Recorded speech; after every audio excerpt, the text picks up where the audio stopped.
This is Lewis Hart for Boxing Social in association with Empire Fight Store and William Hill. Delighted to be joined with SJAMs very own Shane Watson. How are we, mate? You know, we're catching up after the weigh-in. Florian Marku, your man, has just weighed in against Dylan Moran. How are we, mate? How are we feeling? In association with William Hill. Are you old enough to gamble yet? I am old enough to gamble yet, mate. But you know, as always, gamble responsibly, mate. Yeah, no, all good, man. All good. Good fight week, big fight week as well. Credit to Box putting on a good show. Looked after everyone well so far. Yeah,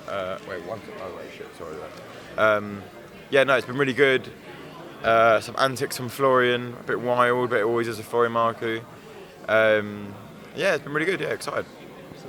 You know, it's interesting you said that because Florian is such a big draw in Albania. You were saying to me about some of the sort of stuff you were saying to me, like he's like David Beckham. So having someone like him with the endless potential to market him in a way.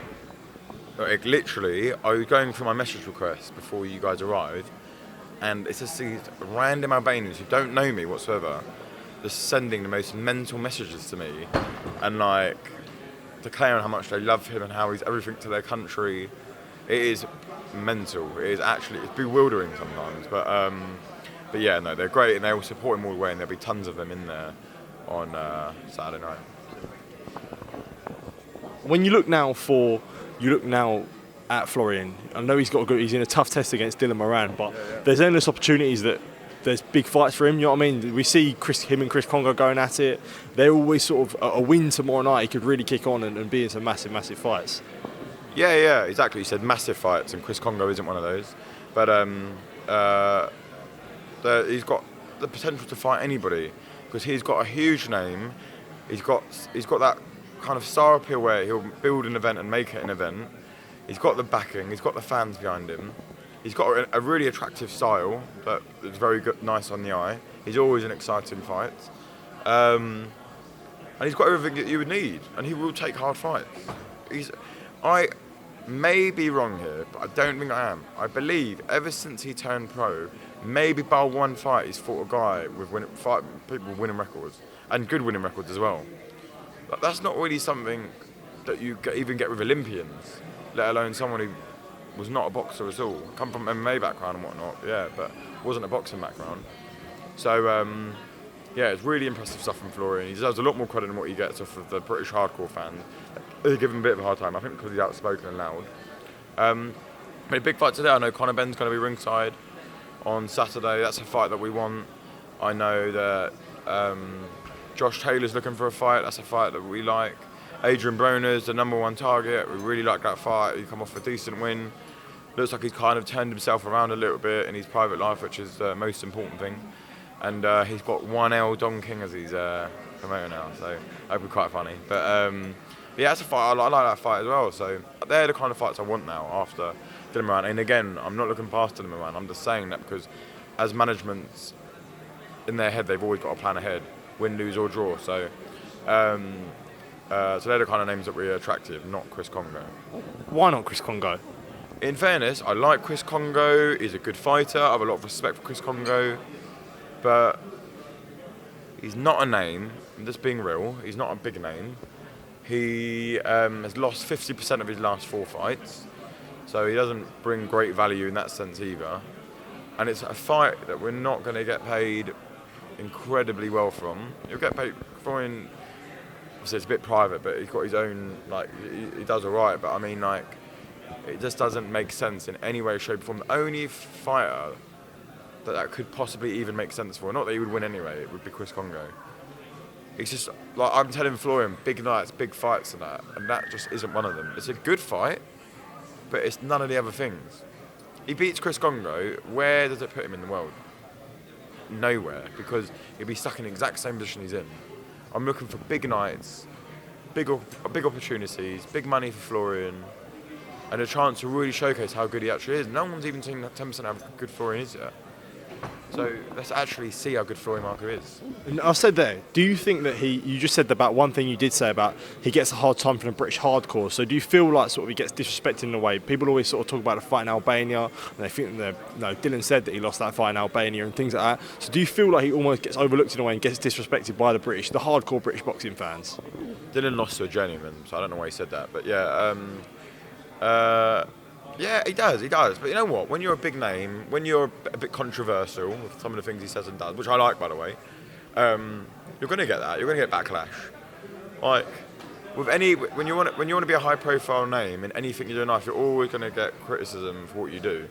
As long as he can deal with it, which a person definitely can do, is definitely Florian, and he knows how to use that as well to get people like growling and get people talking and whatnot. So.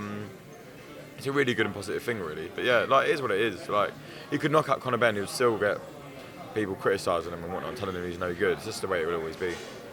Well, we'll move on. A busy couple of weeks coming up for you. The obvious sort of one, you've just come back from Vegas, being in camp with Joe Joyce. He takes on Zhilei Zhang in a massive rematch on September 23rd. Obviously, you've also got Tommy Fletcher out on the card there. Both in Vegas with them.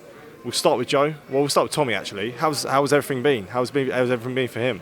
Yeah, it was a bit wild Las Vegas. Really good though, really good. Joe had an incredible training camp. He's just coming back now to the UK, ready to finish off the last couple of weeks here and get the big W. Yeah, great training camp, no stone left unturned. I can't wait for the fight. Obviously a little bit nervous as well, but yeah, I can't wait for the fight. Tommy Fletcher will be in a nice little step up on that bill as well.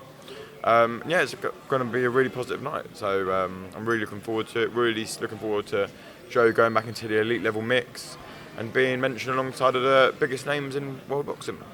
And how does it feel now with the pressure seemingly on him more than ever? Do you feel like it is now or never for Joe Joyce? At a certain level, yes. Again, it's not impossible for him to reach that level if it didn't go right. Because Charr has gone back to world level and stuff in December somehow. So, I mean, it's not impossible, but does it make it really hard for him? Of course it does. And it's not just that. Joe is a born winner. He doesn't even contemplate defeat. He's a born winner. He's really annoyed at himself for that last fight. He's gone back to the drawing board, turned everything around, and we're going to get a very big performance and a very big victory on September 23rd. And a lot of people are going to be eating their words and taking back what they've been saying online. But that's good though, because it's a good fight. And respect to Zhang, by the way. And I always gave him respect in that build-up. I always gave him respect because that guy is a terrific fighter, and he knocks out most of that top five, in my opinion. He knocks out Anthony Joshua. He knocks out Deontay Wilder, in my opinion. I don't think he would beat Fury. I don't think he would beat Usyk. Maybe. But again, I don't think he would. But I think he could beat anyone else, in my opinion. So we'll stick on topics of heavyweight division. I've got a couple more for you.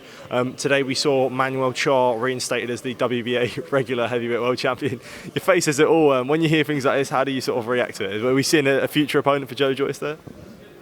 Do you know what, man? I ain't gonna lie to you. It's just so funny, you know. Like, I'm not here to criticise anyone. Like Manuel Charr's doing it. His management's unbelievable. I think is it Amaona? Is he still his manager? I'm not sure, but he's done an unbelievable job of him, because how on earth? I thought the belt was getting ripped up anyway. I thought that was the whole point of why Dubai came mandatory. And then apparently not, because guess who's come back out of the woodwork? Is it only fight he's had in 4 years? Is it Chris Lovejoy, isn't it? Yeah, it is, yeah. I think so. Huh? I think it is. I'm pretty sure it is. But then he's just been ordered to fight Jarrell Miller, isn't it? That is... Oh my God. They both failed drug tests, haven't they? Manuel Charr as well. That is like the most random fight, and basically Jarrell Miller's going to have a version of a world title because he'll beat Charr. That is the most random fight ever. But what's Jarrell Miller done to earn that as well, by the way? I know he beat Lucas Brown, right? He was like 43 years old. In what was it, a KO Drugs Festival it was called, wasn't it? That was actually what the event was called. Funny enough, both have failed multiple drug tests, haven't they? So, quite funny. But it is what it is. It is what it is. Boxing sometimes does weird shit like that. So Manuel Charr have any kind of title like that? No. Has he fought anyone and actually won? Really? No. His best win's at Usmanov, I think. Still, that was many years ago. But fair play to him, man. He's doing what he's got to do. It's not impossible for him to fight Joe, I guess. It's not impossible. We were meant to fight a couple of years back, and then Joe injured his arm. Joe broke his arm, so he couldn't fight him. But we were meant to fight a couple of years back. But yeah, it's just it's a bit of a mental one. I don't really know what to make of it, to be honest. But the WBA got answer questions for that, because they said they literally were making Dubai mandatory to get rid of these regular titles. And out of literally nowhere, Manuel Charr was regular champion. Because he was champion in recess, I think, before, wasn't he? Due to inactivity, still inactive, yet gets the belt back.